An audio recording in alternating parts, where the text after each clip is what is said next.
अस्सलाम वालेकुम। My name is Rabia Rubani. Welcome to pharma पर। आज जो हमारा टॉपिक है हमारे पास आता है एड्रीनर्जिक सिस्टम। हमने स्टार्ट किया था एएनएस फार्माकोलॉजी को।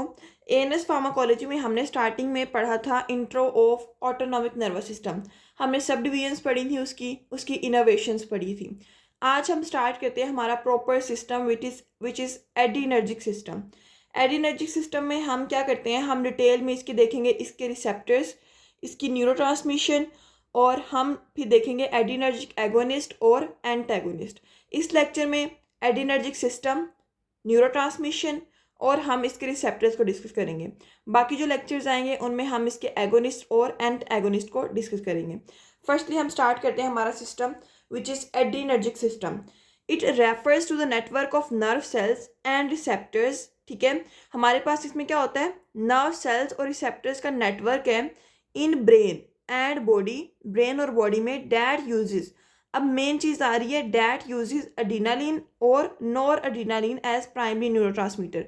हमारी बॉडी में ऐसा, हमारी बॉडी और ब्रेन में ऐसा नेटवर्क ऑफ नर्व्स जो कि हमारे पास क्या करता है, प्राइमरी न्यूरोट्रांसमीटर के तौर पे एड्रीनालिन या नॉर एड्रीनालिन को यूज़ करता है, उसको हम कहते हैं this is called the adrenergic system. अब कुछ ड्रग्स होती हैं जो हमारे पास क्या करती हैं, इस एड्रीनर्जिक सिस्टम को मीन के हमारे पास इसमें जो रिसेप्टर्स होते हैं, एड्रीनर्जिक रिसेप्टर्स होते हैं जिनके ऊपर क्या करती है, ड्रग आके बाइंड करती है। लाइक अगर मैं आपको एग्जांपल देती हूँ यहाँ पे, ठीक है, ये हमारे पास क्या है, इस तरह से ये एक न्यूरॉन है और यहाँ पे हमारे पास रिस्पॉन्स प्रोड्यूस होना है। ठीक है, रिस्पॉन्स, इसके ऊपर होते हैं हमारे पास छोटे छोटे रिसेप्टर्स। ठीक है, तो इसको हम कहते हैं they are called the adrenergic receptors. यहाँ से क्या आया, सिग्नल आया, यहाँ पे हमारे पास इसके अंदर पूरी न्यूरोट्रांसमीटर्स की जनरेशन होती है, सिग्नल आता है, एक्शन पोटेंशियल जनरेट होता है और हमारे पास क्या होता है, यहाँ पे न्यूरोट्रांसमीटर कौन सा, एड्रीनालिन या नॉर एड्रीनालिन के एपिनेफ्रिन नॉर एपिनेफ्रिन रिलीज होता है। तो क्या होता है, ये जाके हमारे पास इन रिसेप्टर्स पे बाइंड करता है। तो ये जो हमारे पास बाइंडिंग है, अगर हमारे पास इस सिस्टम को एक्टिवेट करते हैं, मीन के drugs activating the adrenergic receptor जो इसको एक्टिवेट करते हैं उसको हम कहते हैं सिंपैथोमाइमेटिक्स ड्रग। और जो हमारे पास ड्रग्स ब्लॉक करती हैं एड्रीनर्जिक रिसेप्टर्स की एक्टिविटी को, उनको हम क्या कहते हैं, सिंपैथोलाइटिक्स। ये जो सिंपैथोमाइमेटिक्स होती हैं हमारे पास एगोनिस्ट होते हैं, और सिंपैथोलाइटिक्स क्या होती हैं, दे आर हमारे पास जो ये एंटागोनिस्ट होते हैं। इनको हम डिटेल से डिस्कस करेंगे, ये इंपॉर्टेंट है बहुत ज़्यादा। हम प्रॉपर ड्रग्स को डिस्कस करेंगे, उनकी नेक्स्ट जो भी चीज़ें हम डिस्कस करेंगे वो नेक्स्ट लेक्चर्स में होंगी। अभी हमारा जो फोकस है वो सिर्फ हमारे पास सिस्टम, रिसेप्टर्स और न्यूरो ट्रांसमिशन पे है। अब what is adrenergic neuron. Adrenergic neuron ऐसी न्यूरॉन होती है जिसमें हमारे पास क्या होता है, प्राइमरी न्यूरोट्रांसमीटर एड्रीनालिन या नॉर एड्रीनालिन, हमारे पास नॉर एपिनेफ्रिन और एपिनेफ्रिन होता है। अब हम कहते हैं adrenergic neuron it releases the norepinephrine as a primary neurotransmitter. Neurons found in CNS, ठीक है, हमारे पास सीएनएस में होते हैं, and in the sympathetic nervous system. अब एक और बात का ध्यान रखना है, जो एड्रीनर्जिक रिसेप्टर्स होते हैं, एड्रीनर्जिक सिस्टम होता है, ये हम सिंपैथेटिक नर्वस सिस्टम में इसके साथ रिलेट करते हैं। जबकि हमारे पास जो खोलिनर्जिक होता है उसको हम कहते हैं this is parasympathetic nervous system. ठीक है, एड्रीनर्जिक जो होता है हमारे पास कौन सा सिस्टम होता है, सिंपैथेटिक नर्वस सिस्टम। तो जो खोलिनर्जिक होगा हमारे पास पैरासिम्पैथेटिक होगा। अब यहाँ पे it serves the link between ganglia and effector organ, इनके हमारे पास जो इफेक्टर रिस्पॉन्स प्रोड्यूस होता है उसके और गैंग्लिया के दरमियान क्या करता है, हमारे पास एक लिंक क्रिएट करता है, एक कनेक्शन क्रिएट करता है। अब यहाँ पे जो मेन लॉन्ग क्वेश्चन आता है वो ये वाला आता है, neuro transmission at the adrenergic neuron. इसमें आपने पहले क्या करना होता है, एड्रीनर्जिक न्यूरॉन की डेफिनेशन लिखनी होती है, देन आपने पूरा मैकेनिज्म लिखना होता है। इसमें हम डिस्कस करेंगे कि हमारे पास जो एड्रीनर्जिक न्यूरॉन में जो न्यूरो ट्रांसमीटर है वो जनरेट किस तरह से होता है। ठीक है, नॉर एपिनेफ्रिन। अब यहाँ पे क्या होता है, मैं आपको एक दफ़ा थोड़ा सा ओवरव्यू देती हूँ, देन मैं आपको प्रॉपर स्टेप्स में बताऊँगी। ठीक है, फर्स्टली इसके स्टेप्स ये वाले हैं, सेंसिस ऑफ नॉर एपिनेफ्रिन, पहले सेंसिस होती है नॉर एपिनेफ्रिन की, देन नॉर एपिनेफ्रिन क्या होता है, हमारे पास वेसिकल्स में स्टोर होता है, फिर इसकी रिलीज होती है, फिर ये बाइंड करते हैं और नॉर एपिनेफ्रिन की रिमूवल होती है, और उसकी हमारे पास फेट मीन के जो हमारे पास उसके बाद में क्या होता है नॉरएपिनेफ्रिन का। सबसे पहले ये आपने डायग्राम इसी तरह बनानी है। इसका ये है कि डायग्राम के मेन मार्क्स होते हैं और बाकी आपने पॉइंट्स में भी लिखा हुआ वो भी मैं आपको दिखाती हूँ। अगर आप ये सारा इसी तरह कर लेते हैं, आपको किसी एडिशन की ज़रूरत नहीं है, अच्छा, कुछ बच्चे मुझसे पूछ रहे थे सोर्स क्या है ये नोट्स का। इसमें हमारे पास जो सोर्स है वो हमारे पास आता है लिपिनकोट, कैटजंग और रेंजनडेल्स, ठीक है। तो ये हमारे पास सोर्सेज हैं इसके। तो ये जो सारे नोट्स हैं मेरे फार्माकोलॉजी के, इसलिए आपको किसी और बुक को कंसर्न करने की ज़रूरत नहीं है, इनफ होते हैं नोट्स। फर्स्टली क्या होता है, टायरोसिन एंटर करता है with the help of carrier, ठीक है। टायरोसिन और सोडियम जो होता है ये हमारे पास कैरियर की हेल्प से एंटर होता है। ये कन्वर्ट होता है हमारे पास डोपा में। डोपा जो होता है ये हमारे पास क्या करता है, फर्दर हमारे पास डोपामीन में कन्वर्ट होता है। डोपामीन स्टोर होती है वेजिकल में। वेजिकल में स्टोर होने के बाद dopamine is converted into norepinephrine, ठीक है, ये नॉरएपिनेफ्रिन है। अब क्या होता है, जब डोपामीन नॉरएपिनेफ्रिन में कन्वर्ट होती है, यहाँ पे हमारे पास कैल्शियम का इंटेक होता है। जब कैल्शियम का इंटेक होगा तो क्या होता है, हमारे पास जो मेम्ब्रेन होती है वो इन्वेजिनेट होती है और हमारे पास क्या हो जाती है, एक्सोसाइटोसिस हो जाती है। मीन के हमारे पास यहाँ से ये रिमूव हो जाता है, वेजिकल जो होता है वो रिमूव होकर हमारे पास नॉरएपिनेफ्रिन को रिलीज कर देते हैं। अब ये नॉरएपिनेफ्रिन रिलीज हो गए, ठीक है। ये रिलीज होने के बाद क्या होता है, यहाँ पे हमारे पास इफेक्टर ऑर्गन है। मीन के हमारे पास जो नॉरएपिनेफ्रिन आते हैं साइनेप्टिक स्पेस में, ये स्पेस है, ठीक है। ये किधर बाइंड करते हैं, हमारे पास इफेक्टर ऑर्गन पे, मीन के पोस्ट साइनेप्टिक जो रिसेप्टर वगैरह होंगे उसके ऊपर बाइंड करते हैं, ठीक है। और हमारे पास रिस्पॉन्स प्रोड्यूस हो जाता है। पहला काम तो नॉरएपिनेफ्रिन ये करता है। दूसरा, नॉरएपिनेफ्रिन दोबारा जाता है उसी न्यूरॉन के ऊपर, एक और रिसेप्टर होता है जिसको हम कहते हैं प्री साइनेप्टिक रिसेप्टर, उसके साथ बाइंड करते हैं और फर्दर ये प्रोसेस दोबारा से स्टार्ट हो जाता है, ठीक है। यहाँ से जाता है और ये स्टार्ट हो जाता है। दो काम हो गए। और एक और काम क्या करता है, ये हमारे पास दोबारा से अंदर गया, ठीक है, यही वाला जो प्री सिनेप्टिक के साथ अटैच होगा इस तरह से। फिर क्या करते हैं, हमारे पास COMT मीन के हमारे पास कैटिकोल ओ मिथाइल ट्रांसफेरेज की हेल्प से इनएक्टिव मेटाबोलाइट्स में कन्वर्ट होता है, जिससे हमारे पास क्या होता है, यूरिन के through out of the body move कर जाता है, ठीक है। यहाँ से भी ये हमारे पास इनएक्टिव मेटाबोलाइट्स में कन्वर्ट हो सकता है with the help of COMT। तो हमारे पास यूरिन में क्या होता है, एक्सक्रीशन हो जाती है इसकी। तो ये हमारे पास एक जनरल सा मैकेनिज्म है। तो इसको हम अब देखते हैं हमारे पास प्रॉपर थ्योरी में। ये हमारे पास क्या आते हैं, इसके स्टेप्स आते हैं। अब सबसे पहले क्या हुआ, tyrosine from the carrier enter the adrenergic neuron. जैसे मैंने बताया कि यहाँ पे क्या होता है, टायरोसिन और sodium through the carrier enter करते हैं ये हमारे पास एडिनर्जिक न्यूरॉन के अंदर, ठीक है। ये एंटर हो गया। अब क्या होगा, एडिनर्जिक न्यूरॉन के अंदर क्या हुआ, हमारे पास हाइड्रोक्सिलेशन हुई, इंजाइम टायरोसिन हाइड्रोक्सिलेज यूज हुआ और डोपा में कन्वर्ट हो गया। मीन के हमारे पास किधर हो गया, टायरोसिन डोपा में कन्वर्ट होता है। तो यहाँ पे डोपा में कन्वर्ट हो गया। डोपा क्या होता है हमारे पास, this is dihydroxy phenylalanine. ये हमारे पास पहला स्टेप हो गया, सेंसेस ऑफ नॉरएपिनेफ्रिन। इसको अपना वैसे लिपिन कोट में यही लिखा हुआ है कि this is the senses of norepinephrine. अगर आप इसका स्टेप चेंज भी करना चाहें आप लिख सकते हैं कि सेंसेस ऑफ डोपामीन, ठीक है। तो फर्दर यहाँ पे सेंसेस ऑफ हमारे पास नॉरएपिनेफ्रिन आ जाएगी, या आप फर्दर इसी तरह लिपिन कोट वाला पैटर्न भी फॉलो कर सकते हैं। तो हम कहते हैं डोपा बन गया। डोपा क्या होता है, इसके अंदर हमारे पास जो एंजाइम एक्ट करता है वो हमारे पास aromatic L amino acid carboxylase act करेगा, डी कार्बोक्सिलेशन होगी और हमारे पास डोपामीन में कन्वर्ट हो जाएगा डोपा। डोपामीन क्या करता है, dopamine by the amine transporter system, ठीक है, एक सिस्टम के थ्रू क्या करता है, हमारे पास सिनेप्टिक वेजिकल में चला जाता है। यहाँ पे जो carrier system blocked by reserpine, mean के इसका जो हमारे पास इसके ब्लॉकेज किससे हो सकती है, हमारे पास ये आपने MCQs के लिहाज से भी याद रखना है, रिजर्प्रीन से, ठीक है। अब यहाँ पे ये वाला स्टेप भी हमारे पास रेट लिमिटिंग स्टेप है। तो अब क्या हुआ, हमारे पास transported to synaptic vesicle, dopamine किधर आ गया, वेजिकल में आ गया। अब यहाँ पे देखते हैं, dopa is converting to dopamine, ठीक है। डोपामिन देन हमारे पास जो हमारा ट्रांसपोर्टर सिस्टम था, अमाइन ट्रांसपोर्टर सिस्टम, उसके जरिए किधर आ गया, वेजिकल के अंदर आ गया। अब वेजिकल के अंदर आने के बाद क्या करेगा हमारे पास ये यहाँ पे होती है हाइड्रोक्सिलेशन।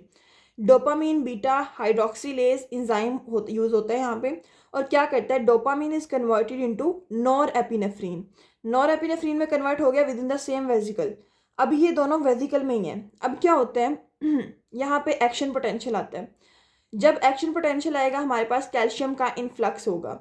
जब कैल्शियम का इन्फ्लक्स होगा हमारे पास क्या होगा, कैल्शियम की अमाउंट ज़्यादा हो जाएगी, जिसकी वजह से हमारे पास एक्सोसाइटोसिस होगी, मीन के fusion of the vesicle with the cell membrane. अब जो वेसिकल है वो फ्यूज होगा सेल मेम्ब्रेन के साथ, और यहाँ पे साइनेप्स होगा। यहाँ पे जो रिलीज होती है it is blocked by guanethidine. Then हम कहते हैं जब साइनेप्स होगा तो हमारे पास नॉरएपिनेफ्रिन जो होते हैं वो डिफ्यूज़ करता है इनटू द साइनेप्टिक स्पेस। जैसे अब मैं आपको दिखाती हूँ, ठीक है। यहाँ पे सबसे पहले क्या होगा, यहाँ पे जब हमारे पास एक्शन पोटेंशियल आएगा, यहाँ पे इस तरह से एक्शन पोटेंशियल आएगा, तो हम कहते हैं कि हमारे पास क्या होगा, कैल्शियम का इन्फ्लक्स होगा। यहाँ से कैल्शियम का इन्फ्लक्स हुआ, जब कैल्शियम का लेवल इंक्रीज कर जाता है तो हमारे पास क्या होता है, जो वेजिकल्स होते हैं वो क्या करते हैं, फ्यूज़ करते हैं विद द मेम्ब्रेन, और हमारे पास जो न्यूरोट्रांसमीटर होता है वो रिलीज हो जाता है इन टू द साइनेप्टिक स्पेस। ये हो गया। अब साइनेप्टिक स्पेस में हमारे पास क्या हो गया, रिलीज हो गया। यहाँ पे क्या होता है, जो न्यूरोट्रांसमीटर होता है it binds to the postsynaptic receptor of the effective organ. Mean के वो क्या करेगा, हमारे पास जो पोस्ट साइनेप्टिक न्यूरॉन है उसके रिसेप्टर पे बाइंड कर जाएगा और हमारे पास रिस्पॉन्स प्रोड्यूस हो जाएगा। अब एक और काम करेगा कि हमारे पास प्री साइनेप्टिक रिसेप्टर जो है उसका अपना ही जो अपने न्यूरॉन के ऊपर जो रिसेप्टर है वो उसके ऊपर बाइंड करेगा, modulate the release of neurotransmitter, और दोबारा से हमारे पास क्या होगा, न्यूरोट्रांसमीटर की रिलीज हो जाएगी। लाइक क्या हुआ, यहाँ से रिलीज हुआ साइनेप्टिक स्पेस में, ये बाइंड कर गया हमारे पास, किधर बाइंड किया हमारे पास, ये बाइंड किया है हमारे पास इंट्रासेलुलर रिस्पॉन्स प्रोड्यूस करने के लिए इफेक्टिव ऑर्गन के रिसेप्टर पे, मीन के पोस्ट साइनेप्टिक जो न्यूरॉन है उसके रिसेप्टर पे। और कुछ क्या करेंगे, हमारे पास प्री साइनेप्टिक रिसेप्टर पे बाइंड कर जाएंगे, दोबारा से वही प्रोसेस स्टार्ट हो जाएगा। अब हम कहते हैं कि हमारे पास जो रिमूवल ऑफ नॉरएपिनेफ्रिन है, बाइंडिंग ऑफ रिसेप्टर हो गया, ठीक है। हमारे पास क्या हो गया, रिसेप्टर पे बाइंड कर गया। अब रिमूवल ऑफ नॉरएपिनेफ्रिन, हमारे पास जो रिमूवल होती है वो तीन तरह से होती है। पहली, diffuse out of the synaptic space enter the systemic circulation, mean के साइनेप्टिक स्पेस से हमारे पास रिसेप्टर पे बाइंड करती है और हमारे पास क्या होता है, जो डिफ्यूज आउट होती है साइनेप्टिक स्पेस से, और हमारे पास क्या होती है, सिस्टमिक सर्कुलेशन, मीन के ब्लड में एंटर हो जाती है। ये जो हमारे पास न्यूरो ट्रांसमीटर है नॉरएपिनेफ्रिन। यहाँ पे क्या होगा, अब हमारे पास नॉरएपिनेफ्रिन जो होता है मेटाबोलाइज होता है into inactive metabolites by COMT, mean के कैटिकोल ओ मिथाइल ट्रांसफेरेज। अब यहाँ पे जब मेटाबोलाइट हो जाएगा, मीन के हमारे पास इसमें मेटाबोलाइट्स में कन्वर्ट हो जाएगा, मेटाबोलाइज हो जाएगा, तो क्या होगा, यूरिन के जरिए हमारे पास एक्सक्रीशन हो जाती है। देन थर्ड पे क्या होता है, reuptake back into neuron, mean के न्यूरॉन में वापस चला जाता है, जो एडिनर्जिक न्यूरॉन होती है। ये डिपेंड करता है हमारे पास सोडियम और क्लोरीन की कंसनट्रेशन पे, मीन के उसके जो हमारे पास जो ट्रांसपोर्टर्स हैं उन पे डिपेंड करता है कि हमारे पास किस तरह से वापस एडिनर्जिक न्यूरॉन में चल जाता है। ये जो है मतलब ये हमारे पास जो रीअपटेक ऑफ न्यूरॉन है, रीअपटेक ऑफ द न्यूरोट्रांसमीटर है इनटू द न्यूरॉन, ये हमारे पास इनहिबिट किससे होती है, इमिप्रामिन, कोकेन, सीरोटोनिन, और यहाँ पे जो होता है हमारे पास, यहाँ पे जो इनहिबिटर्स होते हैं वो हमारे पास डिलॉक्सिटीन। ये सारे हमारे पास क्या, दे आर द इनहिबिटर्स जो हमारे पास क्या करते हैं कि इसकी रीअपटेक को इनहिबिट करते हैं, ठीक है। तो ये हमारे पास हो गया रिमूवल ऑफ नॉरएपिनेफ्रिन। अब नॉरएपिनेफ्रिन क्या होता है, अब इसका फेट क्या होता है, कुछ तो रिमूव हो गया, एक्सक्रीट आउट हो गए, अब कुछ क्या है, like it is potential fates of recaptured norepinephrine. जो ये वाली है ना, reuptake back into the neuron, जो हमने दोबारा ले ली है, वो क्या होती है, रीकैप्चर्ड, जो हमने जो न्यूरोट्रांसमीटर हमने नॉरएपिनेफ्रिन ले लिया है दोबारा, उसकी हमारे पास फेट क्या होती है, जो हमारे पास एडिनर्जिक न्यूरॉन में जाता है वो सेम प्रोसेस हो जाता है, और जो हमारे पास ऑक्सीडाइज हो जाता है, ठीक है, वो हमारे पास क्या होता है, ऑक्सीडाइज हो जाता है हमारे पास MAO, मीन के मोनो अमीन ऑक्सीडेज इन न्यूरल माइटोकॉन्ड्रिया। लाइक मैं यहाँ पे दिखाती हूँ आपको, ये वाला, ठीक है। दोबारा से जो इसके अंदर हुई है वो हमारे पास फेट है, हमारे पास दोबारा उसी न्यूरॉन में चला गया है, और क्या हुआ है हमारे पास, क्या हो रहा है, यहाँ पे ऑक्सीडाइज हो रहा है in the presence of monoamine oxidase enzyme MAO, ठीक है। ये हमारे पास हो जाएगी इसकी फेट। समझ आ गई है, इजी है, इसकी डायग्राम ज़्यादा इंपॉर्टेंट है, ये अगर समझ आ जाएगी देन आपको होल समझ आ जाएगा सारा का सारा। यहाँ पे क्या हो गया, हमारे पास नॉरएपिनेफ्रिन बन जाता है और ये हमारे पास इस तरह उसकी रिलीज हो जाती है। अब हम पढ़ते हैं, हमने पढ़ी neurotransmission at the adrenergic neuron पढ़ लिया। अब हम पढ़ते हैं इसका क्या, इसके रिसेप्टर्स, सो रिसेप्टर्स की तरफ मूव करते हैं हम। What are the adrenergic receptors. Adrenergic receptors हमारे पास वो रिसेप्टर हैं जो हमारे पास एडिनर्जिक सिस्टम में यूज़ होते हैं। उनमें हमारे पास दो मेन रिसेप्टर्स हैं, अल्फा एडिनो रिसेप्टर्स और beta adreno receptors. Alpha adreno receptors जो होते हैं इनकी जो हमारे पास पोटेंसी का रैंक है, मीन के हमारे पास जिसके न्यूरोट्रांसमीटर्स हैं जो इसके हमारे पास ड्रग्स वगैरह है इनकी जो पोटेंसी होती है, ठीक है, कौन सी ड्रग किस रिसेप्टर पे कितनी पोटेंसी से बाइंड कर रही है वो हम देखते हैं। अल्फ़ा जो हमारे पास रिसेप्टर्स होते हैं उन पे जो बाइंडिंग होती है ड्रग्स की, उनकी पोटेंसी एपिनेफ्रिन की सबसे ज़्यादा, देन नोरएपिनेफ्रिन और फिर isoproterenol. In case of beta receptors isoproterenol की ज़्यादा हमारे पास पोटेंसी और अफिनिटी होती है as compare to epinephrine then norepinephrine. Mean के हमारे पास जो पोटेंसी होती है वो भी अफेक्ट करती है हमारे पास रिसेप्टर्स की बाइंडिंग को, मीन के वो किस तरह से बाइंड कर रहे हैं। अब जो अल्फ़ा एडिनो रिसेप्टर्स है दो तरह से होते हैं, अल्फ़ा 1 अल्फ़ा 2। अब अल्फ़ा 1 किधर होता है, अब यहाँ पे होते हैं it in I dilator muscles, mean के आइज़ में हमारे पास अल्फ़ा 1 होता है। इसकी आपको लोकेशन भी पता होनी चाहिए, जो हमने सिग्नल ट्रांसडक्शन पाथवे में पढ़ी थी वो हमने पढ़ा था फार्माकोडायनेमिक्स में सिग्नल ट्रांसडक्शन पाथवे, उसमें हमने इनकी सबकी लोकेशन पढ़ी थी, अल्फ़ा रिसेप्टर्स की और बीटा रिसेप्टर्स की भी। तो अल्फ़ा 1 जो होता है ये हमारे पास क्या है, अब मैं यहाँ पे दिखाती हूँ आपको। ये हमारे पास एडिनर्जिक न्यूरॉन है, एक ये रिसेप्टर है, एक ये रिसेप्टर है, ठीक है। जो अल्फ़ा 1 होता है it is present on post synaptic membrane effective organ, effective organ की पोस्ट साइनेप्टिक मेम्ब्रेन पर प्रेजेंट होता है। मीन कि ये हमारे पास क्या, दिस इज अल्फ़ा 1 रिसेप्टर, ये हमारे पास क्या है, दिस इज अल्फ़ा 1 रिसेप्टर। और यहाँ पे जो होता है हमारे पास प्रेजेंट और sympathetic pre synaptic nerve ending, mean के हमारे पास जो प्री साइनेप्टिक नर्व एंडिंग पे होता है वो हमारे पास क्या होता है, दिस इज अल्फ़ा 2 रिसेप्टर। अब इनके फंक्शन किस तरह से होंगे, अब क्या करते हैं हमारे पास जो अल्फ़ा 1 रिसेप्टर होता है, ये वाला रिसेप्टर जो यहाँ पे बाइंड करता है, ये वाला जो रिसेप्टर होता है जिसके ऊपर हमारे पास क्या करता है बाइंड करके रिस्पॉन्स प्रोड्यूस होता है, वो क्या करता है, ये हमारे पास जो होता है अल्फ़ा 1 ये हमारे पास स्टिमुलेटरी होता है, ठीक है। मीन के हमारे पास ये इनहिबिट नहीं करता बल्कि हमारे पास क्या करता है, ये एक्टिवेशन करते हैं। ये हमारे पास मेम्ब्रेन फॉस्फोइनोसिटाइड्स को एक्टिवेट करता है, जो कि हमारे पास डैग मीन के डाईएथाइल ग्लिसरॉल और IP3 इनोसिटोल ट्राइफॉस्फेट इसको क्या करते हैं हमारे पास इनकी एक्टिवेशन करता है और हमारे पास कैल्शियम का लेवल इंक्रीज हो जाता है। एक्टिवेशन हुई, डैग और IP3 ज़्यादा हो गए और हमारे पास इंट्रासेलुलर कैल्शियम ज़्यादा हो जाएगा। अब मैं यहाँ पे दिखाती हूँ, ये हमारे पास किसका मैकेनिज्म है, हमारे पास मैकेनिज्म है हमारे पास ये alpha 1 receptor. Alpha 1 it is GQ receptor होता है, मीन के जी प्रोटीन कपल रिसेप्टर बाइंड करेगा। तो क्या होगा, यहाँ पे हमारे पास बाइंड किया, ये हमारे पास फॉस्फोलाइपेज C को एक्टिवेट करेगा। ये सारा हमने पढ़ा हुआ है रिसेप्टर्स में और सिग्नल ट्रांसडक्शन पाथवे में। तो फॉस्फोलाइपेज C को एक्टिवेट करेगा जिसकी वजह से क्या होगा, IP3 और डैग जो होगा वो एक्टिवेट होगा और इंट्रासेलुलर कैल्शियम ज़्यादा हो जाएगी। जब हमारे पास कैल्शियम का लेवल ज़्यादा हो जाता है तो क्या होता है, हमारे पास कॉन्ट्रैक्शन होती है, वेजोकॉन्स्ट्रिक्शन, ब्लड प्रेशर इंक्रीज हो जाता है, पेरिफेरल रेजिस्टेंस इंक्रीज हो जाती है। ये सारे इसके फंक्शंस में आते हैं। अब अल्फ़ा 2 रिसेप्टर ये हमारे पास क्या होता है, दिस इज इनहिबिटरी। ये क्या करता है, ये जब अल्फ़ा 2 रिसेप्टर होता है ये एक्टिवेशन होती है अल्फ़ा 2 रिसेप्टर की, तो क्या करता है हमारे पास एडिनाइल साइक्लेज को एक्टिवेट करता है और CAMP कंसंट्रेशन को कम कर देता है और हमारे पास नॉरएपिनेफ्रिन की रिलीज को भी कम कर देता है। ये हमारे पास GI है, मीन के हमारे पास this is G protein couple receptor inhibitory है। तो हम कहते हैं कि हमारे पास बाइंड किया एसिटाइल एडिनाइल साइक्लेज को इसने क्या किया, एक्टिवेट कराया, जिसने क्या किया CAMP की कंसंट्रेशन को कम कर दिया। जब कम होगी तो हमारे पास इनहिबिटरी फिनोमिना होगा, मीन के हमारे पास जो सिक्रीशंस हो जाएंगी वो इनहिबिट हो जाएंगी। इंसुलिन इनहिबिट रिलीज, मीन के इंसुलिन की रिलीज इनहिबिट हो जाएगी। एसिटाइल खोलिन की रिसेप्ट जो रिलीज है वो हमारे पास क्या हो जाएगी, इनहिबिट हो जाएगी। नॉरएपिनेफ्रिन की रिलीज भी हमारे पास इनहिबिट हो जाएगी। ये हमारे पास थे अल्फ़ा रिसेप्टर्स, ठीक है। अल्फ़ा 1 और अल्फ़ा 2 हमने डिटेल से पढ़ा है। अब इसकी फर्दर जो डिटेल अगर आपने देखनी है इसकी लोकेशन वगैरह, देन आप सिग्नल ट्रांसडक्शन का पाथवे जो है इसी चैनल की प्लेलिस्ट में फार्माकोडायनेमिक्स में आपको मिल जाएगा सिग्नल ट्रांसडक्शन पाथवे, ठीक है। वहाँ पे आपको प्रॉपर ये सारे रिसेप्टर्स की लोकेशन प्लस इनका पूरा मैकेनिज्म वहाँ पे मिल जाएगा, ठीक है। अब हम आते हैं, यहाँ पे हम जस्ट ओवरव्यू देख रहे हैं बीटा रिसेप्टर्स। जो बीटा एडिनर्जिक रिसेप्टर्स होते हैं हमारे पास तीन तरह से होते हैं, बीटा 1, बीटा 2, बीटा 3। और ये तीनों क्या होते हैं, हमारे पास स्टिमुलेटरी होते हैं, ये हमारे पास इनहिबिटरी नहीं है, ठीक है।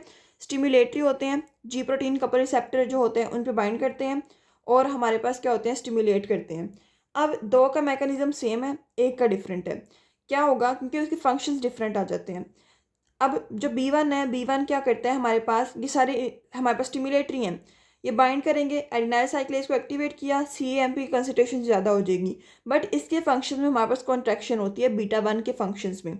लिपोलाइसिस मीन के हमारे पास लिपिड्स जो होते हैं उनकी ब्रेकडाउन हो जाएगी, मायोकार्डियल कॉन्ट्रैक्टिलिटी इंक्रीज हो जाएगी और हमारे पास रेनिन की रिलीज हो जाएगी। ये हमारे पास इसके फंक्शंस में आता है।